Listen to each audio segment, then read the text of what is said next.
Welcome to another episode of Angels, Positivity and Love. Incredible guests from the world over, all sorts of backgrounds, usually authors, healers, professors. We've had a White House doctor, Delta Force operator, the youngest ever admitted to Delta Force. It goes on and on and on. Something about their life paths, though, has brought them onto the show. They've gone through ebbs and flows. They've gone through transformations.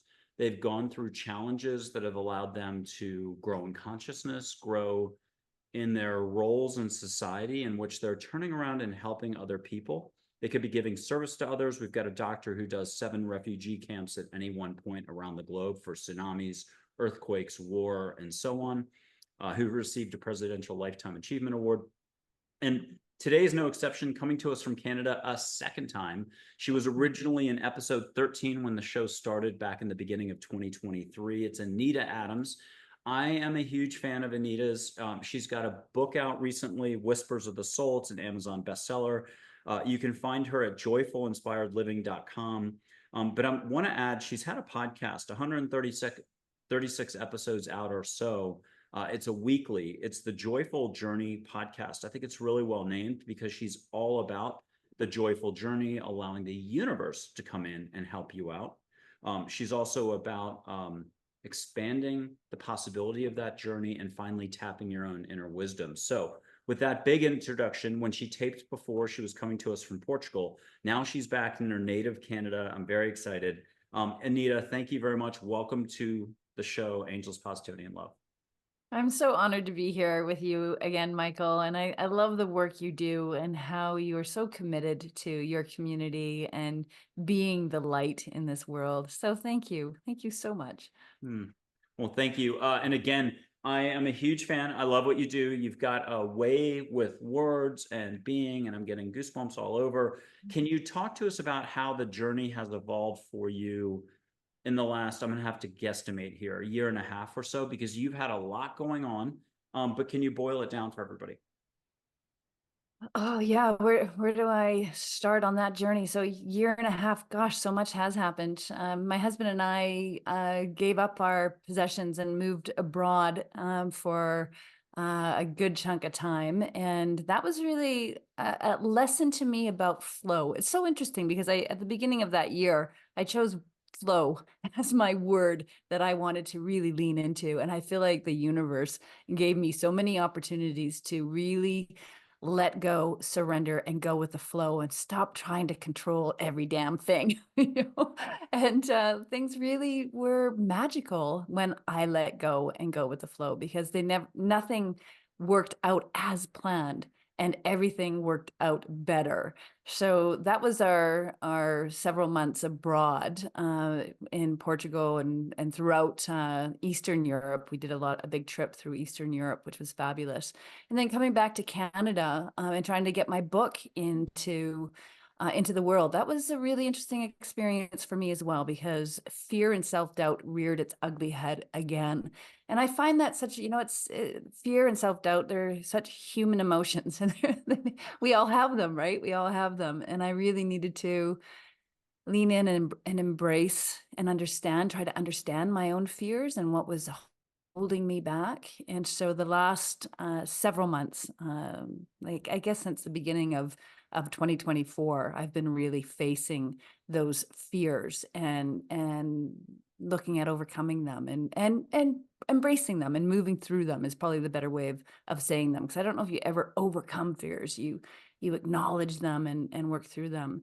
And I got my book out into the world. That was my fear. It was my fear of sharing my book, taking it that next step, because I share a lot of vulnerable stories in my book. And I guess there was the fear of judgment and rejection, and if it's going to fall flat and all of that stuff, right? And but I managed to get it into the world, and it's been really well received. And I'm just so delighted that it's resonating with an audience. So that's where I'm at, and continuing the journey to speak and share my stories and continue to stretch myself. It's this ever ongoing evolution of personal growth and spiritual growth and awakening. I feel like I'm on an awakening journey. And sometimes I think I'm only this far into it. And then I feel like, okay, yeah, I'm getting it. And then I've got the next challenge, the next hurdle, the next discovery to move through. So does that answer your question in a nutshell? That's kind of where I am. Totally. And in episode 13, again, April 16th of 2023, when you were first on the show, you went into great detail about communing in nature, it being a great way to go for a walk or just sit still in nature, to get attuned to your heart, to letting go, to let the universe come in and to listen better and to get guidance and so on. Without going that direction, since it's in the first show, can you talk to us about just briefly your career path, how you rediscovered the intuition that you already had, but then can we jump over the prior episode and can we get to where you're at with your current intuition listening abilities, because in a way that type of expansion and growth never stops, although a lot of us could pause for a little while. I mean, we all want to pause. It's human nature to take a pause for 6 months, 10 years, and not want to expand anymore. But what was the origin story for you career wise? Can you remind folks what you were doing before, and Sure. then where is it now? Yeah, thank you for asking. So before the pandemic, I was the founder and executive director of a national arts organization that promoted Canadian film and talent, and I ran that business for 18 years. And then the pandemic hit, and all of my funding overnight got pulled. All of my sponsors pulled out. And I was going deeper and deeper into a line of credit and debt and responsible for staff across the country. And there was just this huge fear that was building up within me. And it wasn't just the loss of a paycheck or a loss of a business or the potential loss of a business. What was really sending me over the cliff of anxiety and fear was this loss of identity. I was so attached to this persona that I had created, and I loved it on so many levels. Like I got a lot of attention. I went to festivals, movie festivals around the world. I walked the red carpet. I was interviewed by the media. I interviewed stars, and it was exciting. And I loved calling myself an executive director, like that just rolled off my tongue. It felt like honey on the lips, right?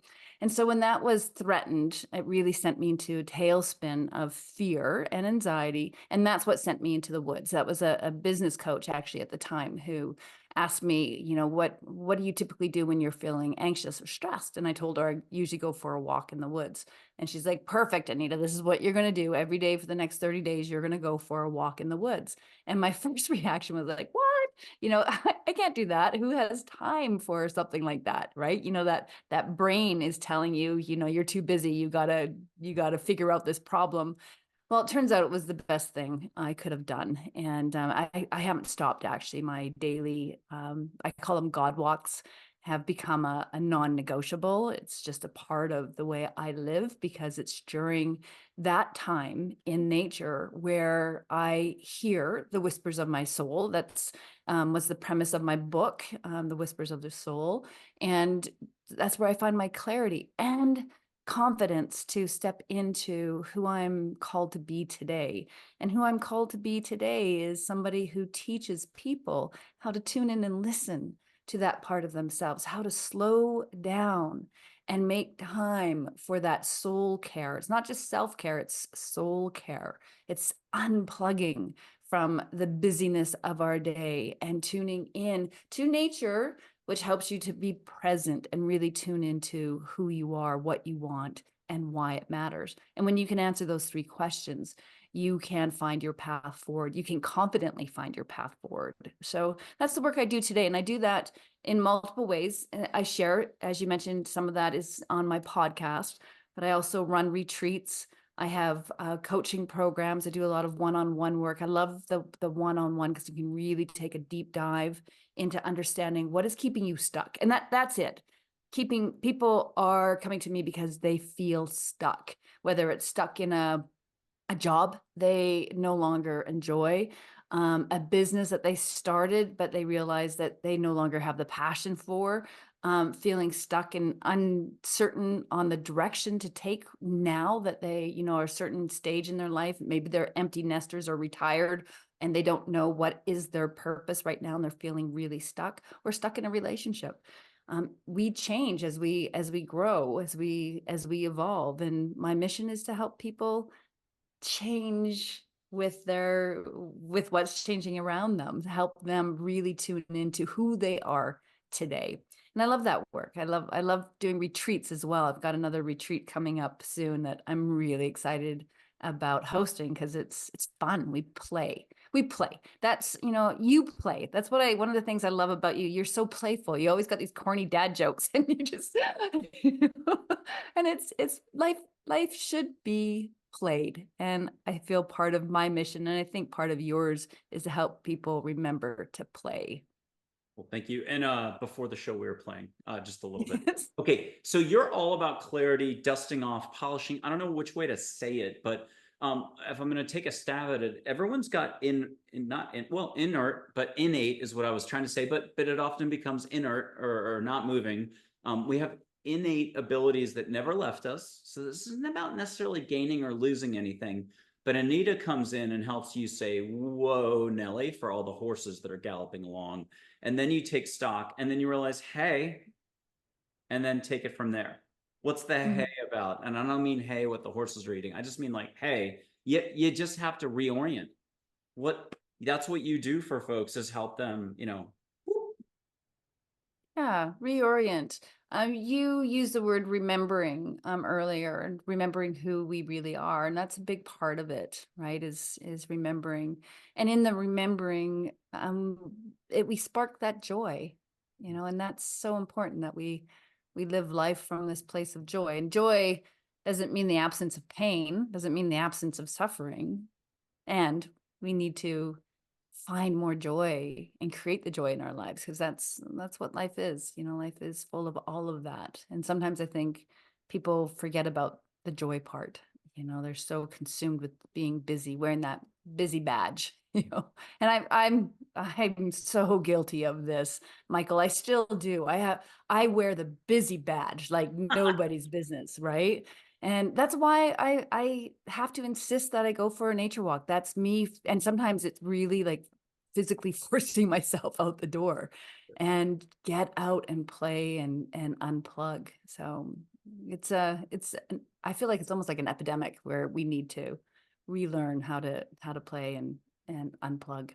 Okay, now there's a theme in all your offerings. There's joyfulinspiredliving.com, the website. There's Joyful Journey podcast. I think people are starting to clue in on something, but it's not linear. And this is what you also were just pointing out. It's sort of like, hey, you've got to get out of your own way. Let the universe come in, get surprised. Let's go back to Europe for a second, whether it's Portugal or somewhere else. Was there a moment that wasn't just a little bit of serendipity, but was it so extreme that you had the old man with a twinkle in his eye? He said this, and you turned around and he's gone.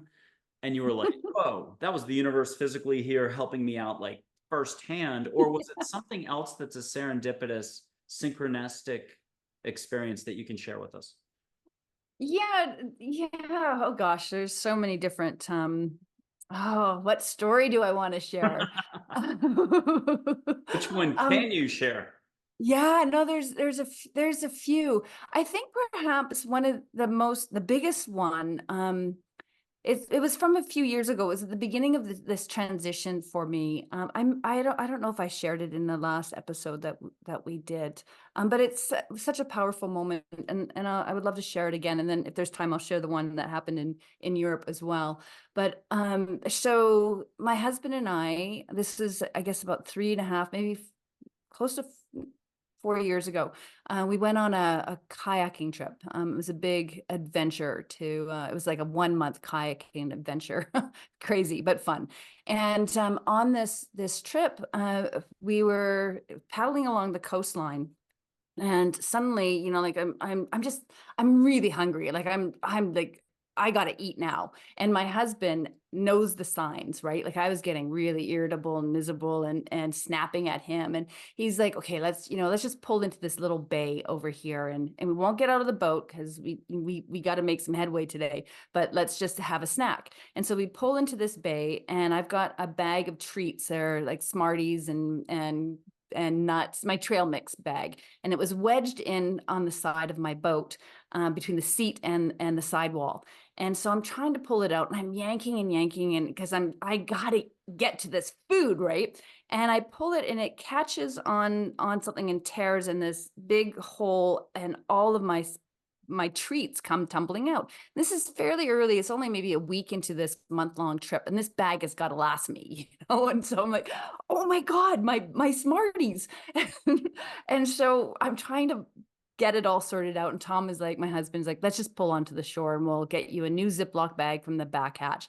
Pull onto the shore. I'm cleaning out my boat. Meanwhile, my husband wanders up to the top of the beach and just sitting on a log. And then this lady comes down and she starts chatting with him. And I eventually wander up to say hello. And she turns to me and she's like, Anita Adams? And I'm like, and I didn't recognize her, but I'm like, yeah. And she's like, we met at a conference in Los Angeles 2 years ago. And then suddenly I remembered, I'm like, okay, oh my God, that's right. And so, we landed on this woman's beach, on her private beach, on a shore that is probably 100 kilometers long of all these, little beaches. And the fact that I landed right on her beach, we were supposed to connect after this conference. We met really briefly at this conference and we were supposed to connect to just get to know each other a little bit more. I didn't even know she lived in BC, but we had changed Facebook handles. So we got on each other's Facebook page and we set up a date to get on a call. This is like 2 years previously, but then the pandemic hit and everything went sideways and we just forgot until 2 years later, I land on her beach. And I'm somebody that does not believe in coincidences. I believe that there was a reason that I landed on this woman's beach. And interestingly, the conference we attended was called Design Your Destiny. And I'm like, okay, that's interesting too, that I would meet this woman. And here we are, 2 years later, I land on her beach. Okay, I got to follow up with you. So after this kayaking trip, I did follow up with her and was exploring, well, why did we come together? And what I realized was she was the key that was going to open the door to help me launch my podcast, because that all became clear. That was the direction that I needed to take, was to get that podcast going and to start retreats. Turns out she was a podcast host and had some great connections to help me get that off the ground. And she was also a retreat leader, and she gave me some incredible insights on what to do and how to move forward with that. I had no knowledge on podcasting or retreat hosting and prior to this. So I feel like she was an important part of the journey that the universe planted her right in front of me so I could learn and grow from this woman. And to this day, we've become very good friends. She's what was one of my first interviewees on my podcast as well. So there you go. And you answered the next question, which was she a guest on the show? So yes, Yes. That's awesome.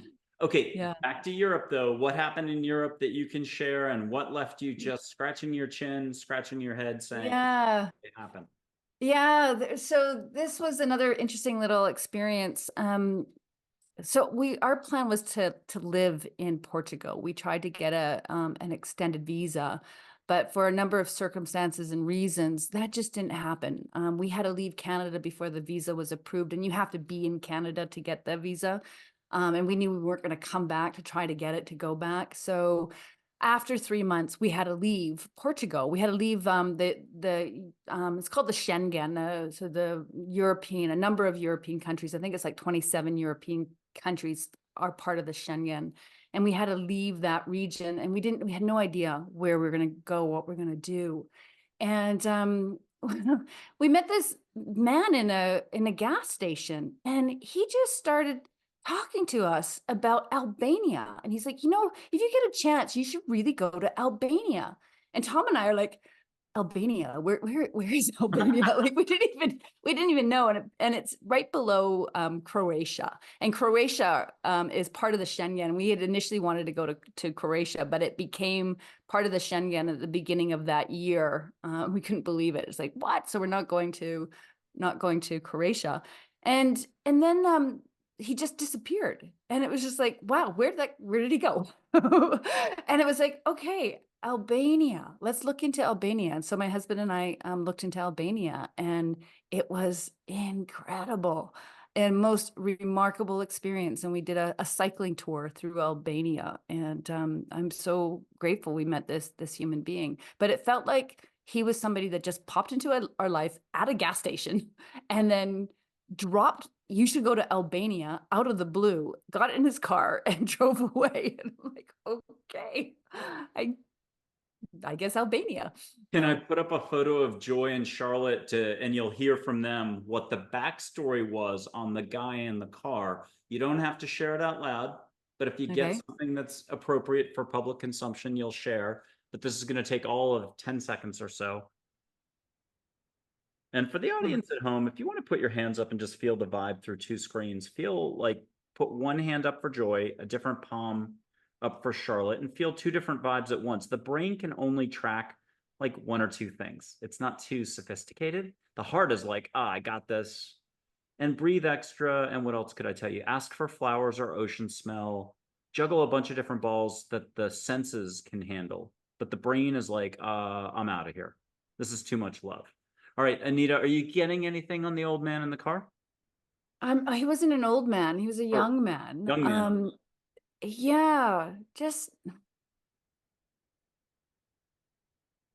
it comes back to play, actually. I feel like this is the message, and I keep getting it, to remember to play. Hmm. And our experience going through some of Eastern Europe was seeing the family connections and the play that was happening with family. So I feel like he was embodying that Hmm. and reminding me again, because I keep having to be reminded of this same message. Play first, work second. Yeah. Yeah. Stop being so damn serious. Okay, so describe one typical retreat, especially one that might have gone down in a really fun locale. And can you describe kind of what it's all about? Yeah, for sure. There's a lot of play actually that happens at the retreat. I like putting out things that people can just gravitate to on their own. Like I'll put out a bunch of rocks and paint, so people can paint rocks. I've got bubbles and hula hoops and just different things that you can emerge with. But those are the things that you do when you have your downtime. The actual structured part of the retreat is a lot around a little bit of yoga, just a little bit. We do some different movement with qigong as well.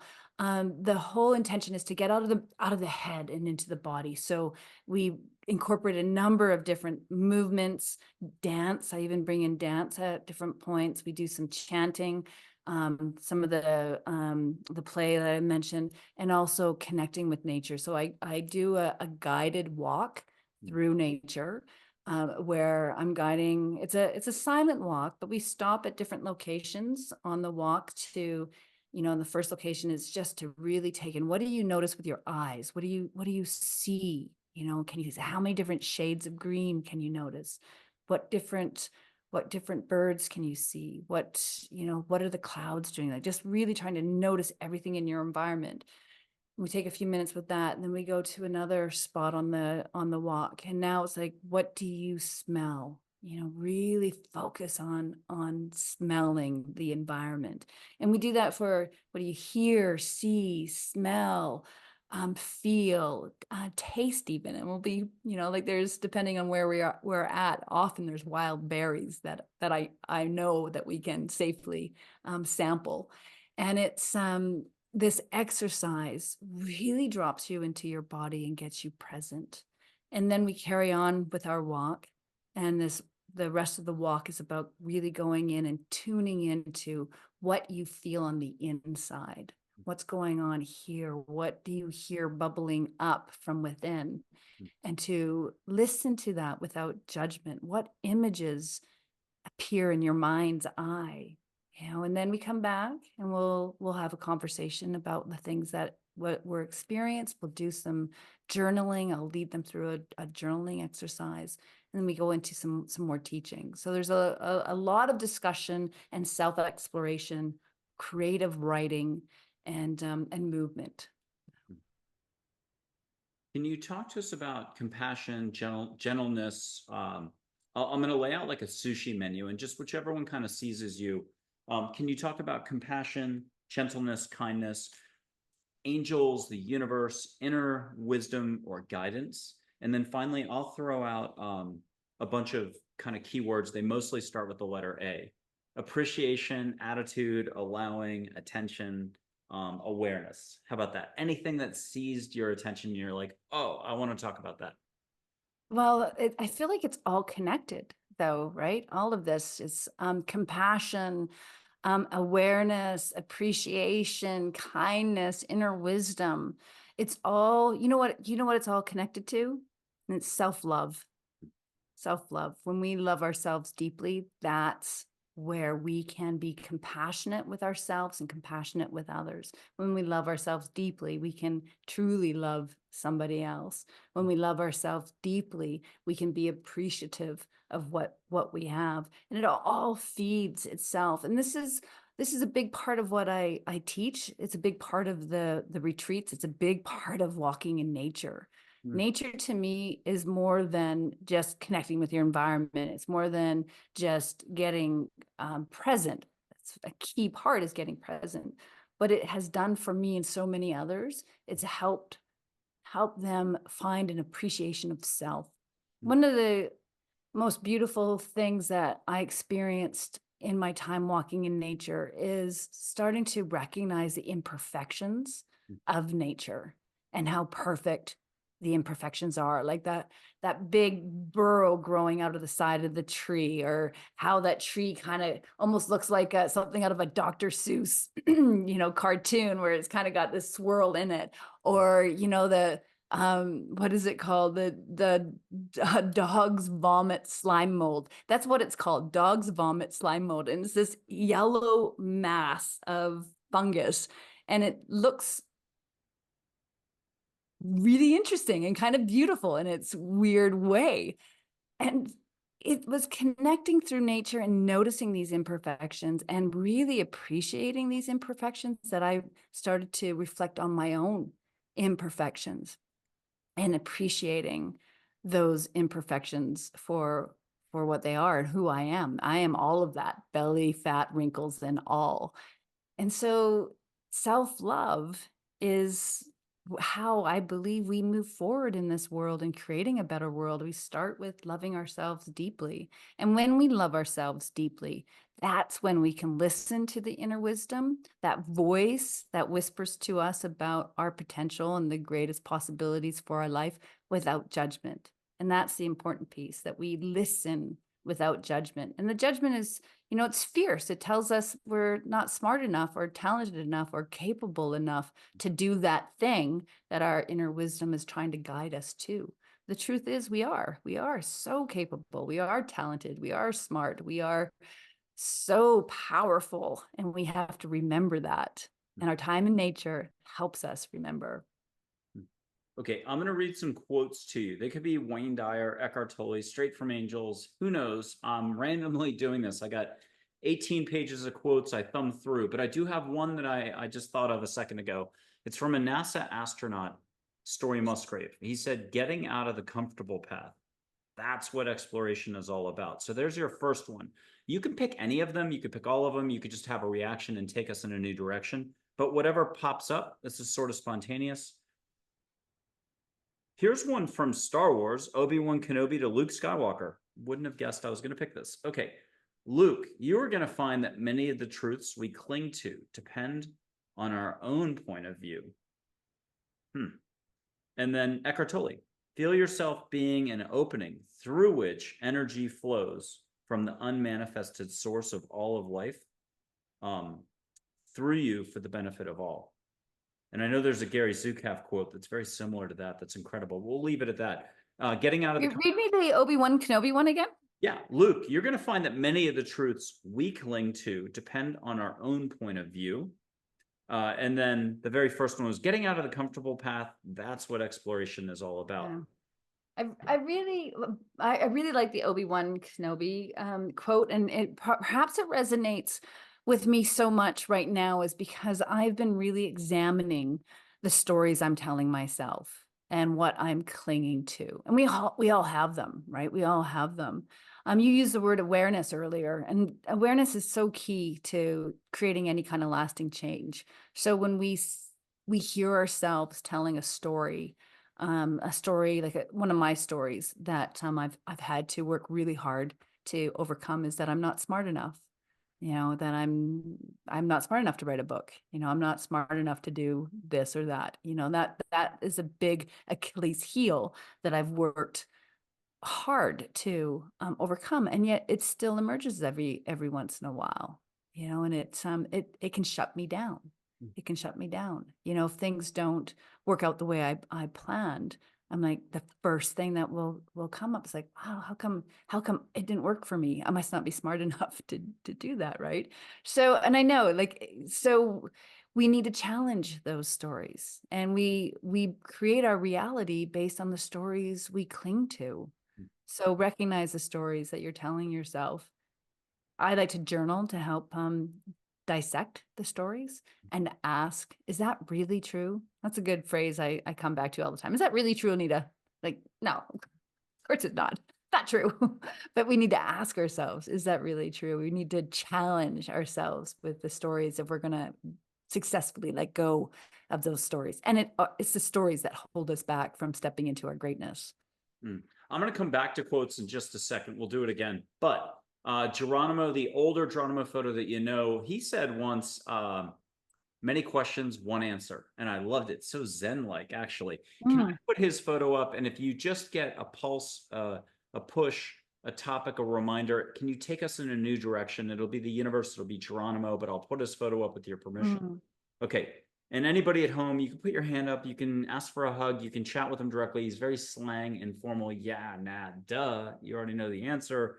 His favorite is just do it, or the time is now. He's very action oriented. But this is a very penetrating photo and lots of energy to it. But he'll have a reminder for you to just take us in the next direction on a particular topic. Everyone breathe, breathe, breathe. No try Yoda. And I'll do Yoda's voice just to make everybody laugh. Do not. There is no try. Just since we had a Luke Skywalker quote a little while ago. Anita, what do you have for us for a new direction to talk?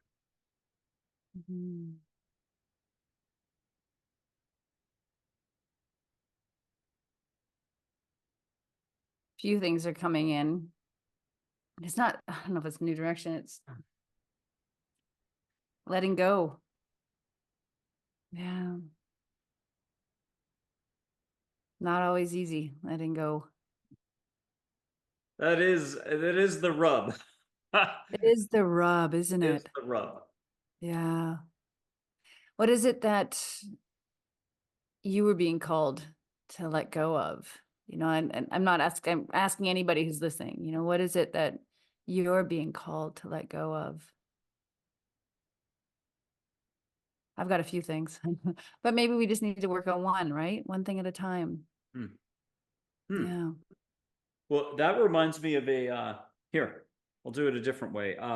Give me 1 second, just because I think this is a quote from Jesus in like 2014. Just, if anyone's got a reaction to that, just let it be. But it's a pretty quote, and I've done it on a couple shows lately. Here it is. And I'll put it up physically so people can read it or screen pause or something. But compassion is here for all. A person need only be open to receive. A new consciousness emerges. Details are not so important. Love is love, Jesus. And here's that quote. I want to grab a screenshot of that. Hold it up. So, but you're going to be extrapolating out. Not that it's easy to follow in Jesus's footsteps, but love is love. And I really like that because, we get hung up on details. And what are you going to do? Welcome to human thinking. A new consciousness emerges. I have to share with you, so interesting that you would bring up this quote. Yeah. Yeah, and I feel like it's more than just serendipity. So I've been asking my angels and praying, and I've talked to a whole bunch of people like you. I talked to a whole bunch of different spirits and guides, and Jesus is one of them. And recently, like literally, I think yesterday was the first day, and again today, I have been asking for guidance to be more like the human Jesus, um, who I believe, my personal belief is that Jesus was the Son of God, as we all are part of God. This is my personal belief. Jesus was a human who was highly, highly evolved, a highly conscious human being. And I want to be like that. I want to work. I want to be as conscious as possible. I want to be operating from that high vibrational frequency. And what does that really look like? So I've been exploring that. What does that really look like? What does it mean to be like Jesus? And that is to be compassionate, to be love in all that you do. So I find it so interesting that, that you would bring up that very quote today when I've just been asking, how do I be more like Jesus? Okay. And I love that. I'm going to give some random quotes and just pick one or two or go in a whole new direction, whatever. It's like spinning the wheel, and whatever comes up, comes up. Wheel of Fortune, isn't it? Exactly. Okay. There's the India expression: a mind that is fast is sick, a mind that is slow is sound, a mind that is still is divine. Can I want to stop on that one, Yeah. actually. Um, and that is so great, because here's, I'm going back to what I was saying, that my Achilles heel is not being smart enough. And I equate intelligence with quick thinking. And when I am unable to come up with an answer quickly, I start to judge myself and shut down. And so I love this quote. I'm going to ask you later to send it to me. So I've got it. I can pin it up somewhere.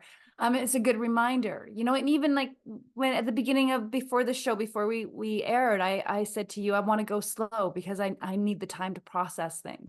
So I feel, again, there's just a little bit of a reminder or a message from God, the universe, telling me that you're all right. It is not only smart to go slow, but this is where you find real truth. Well, I'll tee up a couple things for you, because here's another quote. Most people don't become what they can be because they can't see it's what they already are. That's beautiful. Yeah. Okay. And then That's beautiful. here's another, and I know what I wanted to try to grab. Oh, I got it. Okay. The greatest gift is allowing. This is a bunch of angels talking. The greatest gift is allowing. All is growth and change. This is frightening for some. There's nothing to do here. Slow down the doing. Instead, breathe, smile, and relax. Appreciate all. Compassion for all is life. This is also about acceptance for all. Regard others as yourself generously and without fixation. Believe in all. It is much simpler than people think. Again, this is because this is not about thinking, but less thinking. Open yourself up to life. What about all of that? Is it kind of just recombobulating everything we've been talking about? But you still have to. In a way, yeah, it is. It's so great. I've heard the saying or the expression, and you probably have too: we are human beings, not human doings. And I like to remind myself that I need to be in the being, and less in the doing. And I think we all do. What I teach in my program, I call it the wisdom way of being. And that is all about slowing down and connecting with your heart, your soul. Right. So yeah, that's be instead of do all the time. I'll put Charlotte up in a second, but I'll just say doobie doobie doo. Okay, Charlotte's like everybody's favorite school teacher from third form, third grade. If you're Canada, New Zealand, third form, England. But Mrs. Johansson, the nice one, not Mrs. Wilson, who put you in detention every other day. And so just you can get a vibe.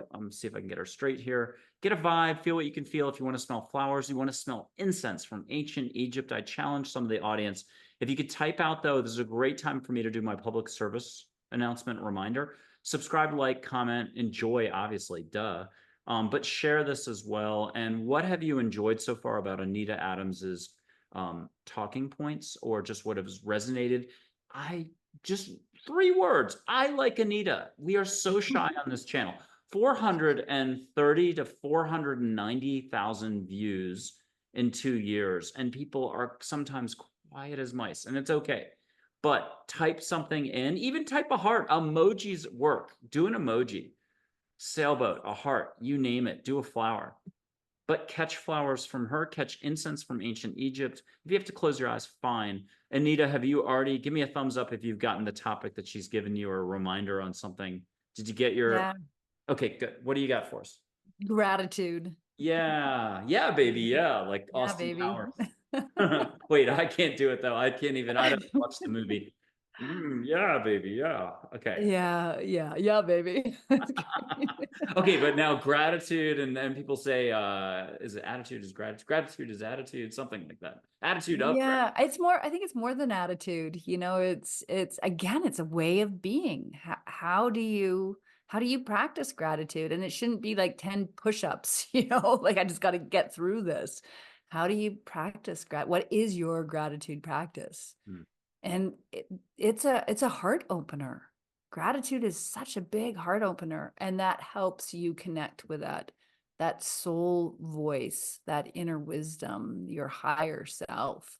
So finding a practice that works for you. I like to practice my gratitude in 2 ways. One, while I'm walking in nature, I actually start with that when I step out the door. This is the first thing I start speaking out loud are my gratitudes for everything, anything, anything and everything, from the shoes I'm wearing to the beautiful relationships I have in life. And then the other way I practice it is in meditation. Before I invite my angels to join me in conversation, because I actually do a lot of spiritual writing before I enter into that writing phase. I have a little prayer of gratitude, and I love that. I feel like, again, it really opens me up to receive, and that's what we want, right? That's part of the expansion journey, the awakening journey, is being able to receive the gifts from God, the universe, source, whatever your word is for that thing that is bigger than us. Speaking of gratitude, you've been on a big journey, and you're still on the big journey. I mean, we're all on the big journey, but you're on a big journey with a capital B, and we'll do a G in there as well because it's good. But the point of this is, what have you noticed about your higher self, your soul, or that inner voice that's the right inner voice? I mean, I don't mean like right or wrong, but I just mean the one that's, Yeah. I'm about to point to the wrong spot. I mean the one that's down here. Yeah. That's really super cool. Do you mind complimenting that inner flow, that thing that you love, the thing that is totally positive, helping you with the transformation, that helps you help others? What are the 3 compliments you'd like to pass on to your soul, higher self, that inner voice, the love that you're experiencing, the connection? 3 compliments I want to pass on to my soul. Yeah, so it's kind of self-love exercise here on air. Yeah. No pressure for Anita Adams in Canada, but if anyone can do it, it's you. Yeah. Gosh, there's probably a number of things that I love. Her beauty. Hmm. And I don't mean obviously physical beauty. I love her beautiful soul who loves me, which is awesome. So thank you for loving me and Oh my God. appreciating me. Good. Um, One more. yeah. There's a playfulness there that she keeps trying to nudge me along to join her on. And she really does have a super playful spirit. I was visualizing her, actually. If I can share this little story with you. again, this is really recent, as I was exploring my fears. And this is after my spiritual, or in my spiritual writing, if you will. So I sit my process, just to give you a background on how I do this. I go through a meditation, a little prayer, a little bit of gratitude, an invitation to my spirit guides to join me. And then I sit at my computer with my eyes closed and I just type and I have a conversation. And the conversation that came up the other day was one about fear, identifying the fear. And my spirit guides walked me through an interesting exercise. I've never been through an exercise quite like this, but I was guided by my soul spirit to choose a color for this fear. And I chose purple. And I'm like, that's interesting. Like purple just popped in my mind. I just envisioned this purple ball. And why it's interesting is purple happens to be my favorite color. And I was curious that why would I attach my favorite color to the things that I'm fearful about? But anyways, whatever, here it is, this big purple ball. And spirit guided me to look sort of in the, like move the mist of the purple and look in within. And within was this beautiful little girl who was me, and long hair, maybe about 8 years old. It wasn't me, it was my spirit, my soul, but it was in my form as like an 8-10-year-old girl. And then spirit guided me to see that purple mist work around me and form itself into a cape. And spirit said, this is your superpower. Your fear is also your superpower, because my fear is vulnerability. And wear your vulnerability like a cloak, because that is how people are going to connect with you, and they'll be able to listen to you because of you being open and vulnerable.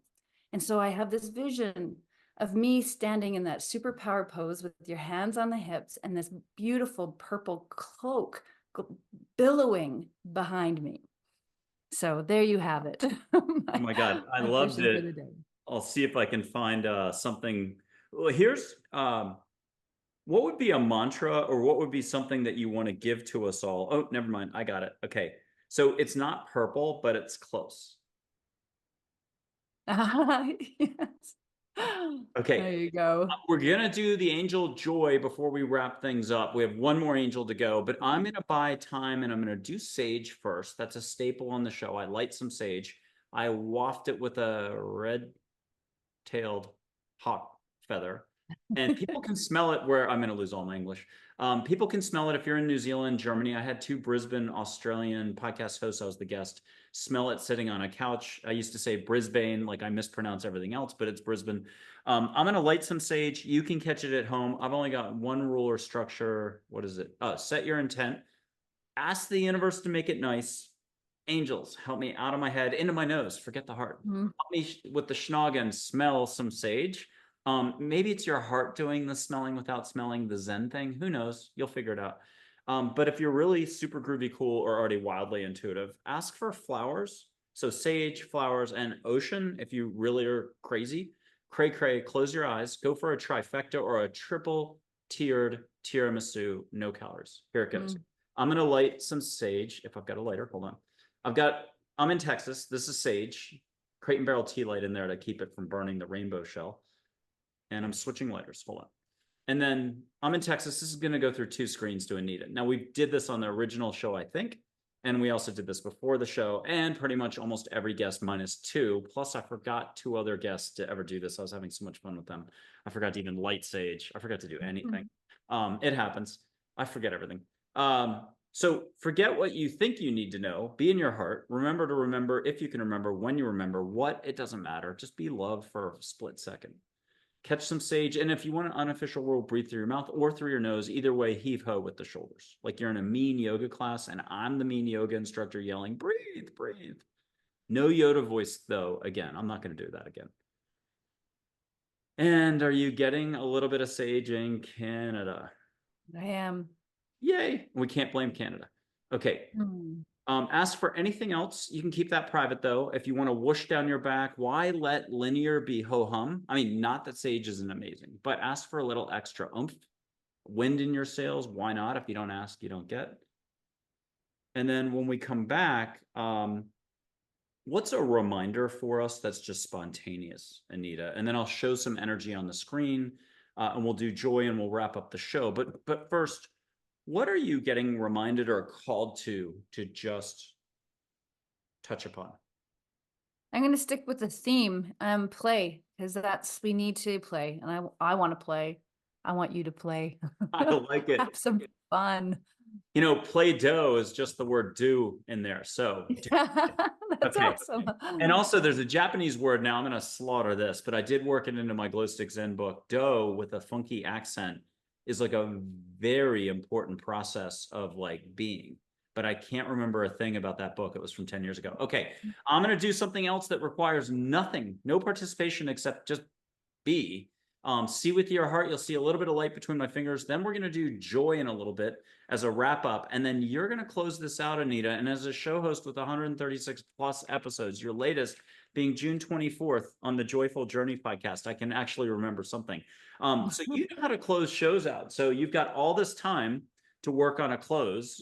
And I'll do one random quote for you to help us all. Here, there are no ordinary moments. Every task, interaction, and decision is infused with sacred potential, waiting to be revealed. Everything is made of light, I think, is a separate quote, but it might as well fit in at the end of that quote. Speaking of light, I'm going to do two fingers like out of Celestine Prophecy, but as a guest just said a couple weeks ago who was around in the 70s, she said, nah, we were doing this before the movie was made. We were doing it this way in the 70s, so not forget about the movie, but in India, they do it this way, but that's really awkward for me standing. You're going to see a little filament of light, electricity, the force from Star Wars. No, I'm not going to do Yoda's voice again. But with your heart, you can just see green, gold, yellow, blue, whatever. Here it is. Breathe and relax. Breathe through the mouth if you're at home. And just see a little teeny wisp of light between my fingers. What are you getting, Anita? What are you seeing? Seeing some yellow light. Yay. I'm not crazy. You're not crazy. Congratulations. Anybody at home, two different ways to do it. The way you saw, blue sky is best, shut off TV is great. If you're cocky, anything works. See it on your dog. But what was the other thing? Oh, you can pretend you have diamond rings, like 10 diamond rings on your hands. And unfortunately, they won't be there. And then as you're laughing about that, let the universe fill in your light. You're seeing it all the time. And all you have to do is slow your roll to see it. Okay, we're back to you. We'll do joy. She might give you the topic or something, but you can put your hand out, feel the vibe from joy. Ask for a hug, get a hug. And she's got that high, peppy 28-year-old voice that's like, hey. And I always say when people go to see her, she's blonde, 28 years old, jean jacket, upscale dress underneath. But at Omega, they saw her as a brunette. Don't listen to me. Angels can be Hollywood wardrobe. And, a challenge for everybody, homework, but I don't give out homework. Ask her to show up on your life path as a full-on human being, opening the coffee shop door for you, sparkly eyes. Why not? Ask for the universe, maybe your guardian angel instead, or Audrey Hepburn. Ask for someone to show up on your path with sparkly eyes, or why not all three? And then definitely on the next show, put the comments in like, hey, what the heck? This happened. So, okay, Anita, what are you getting from Joy? A lot of heat in my hand. I didn't do it. Awesome. And trust. It's that's the big word that comes. Okay, so talk to us. You're closing out this show. What do you got for us as a final wrap? Well, we'll work with joy and trust. Trust that you're on the right path. Trust the whispers of your soul. Lean in and listen. And thank you for being here, being with us, and continue to give lots of thumbs up and love to this beautiful soul here, Michael. Thank you so much. Thank you. And I did have a quote from an angel named Dale, who I think ties right into what you were just saying. Compassion is just being and trusting the outcome to be of the highest intent for all. I think that's a safety blanket for us all, is like, check out of the brain and just be. Anita Adams in Canada, Joyful Journey podcast, Whispers of the Soul book, Amazon bestseller, bravo, because I remember we were talking about it back when it was still fulminating. Yes. Yeah. And the real thing now. Yes. And also, joyfulinspiredliving.com is the website. People can check it out for the retreat info and everything else, and your one-on-one Yeah. stuff, your group stuff. It's great seeing you again, Anita. Thank you for being on Angels, Positivity, and Love. Yeah. Thank you for having me. Such a pleasure. Awesome.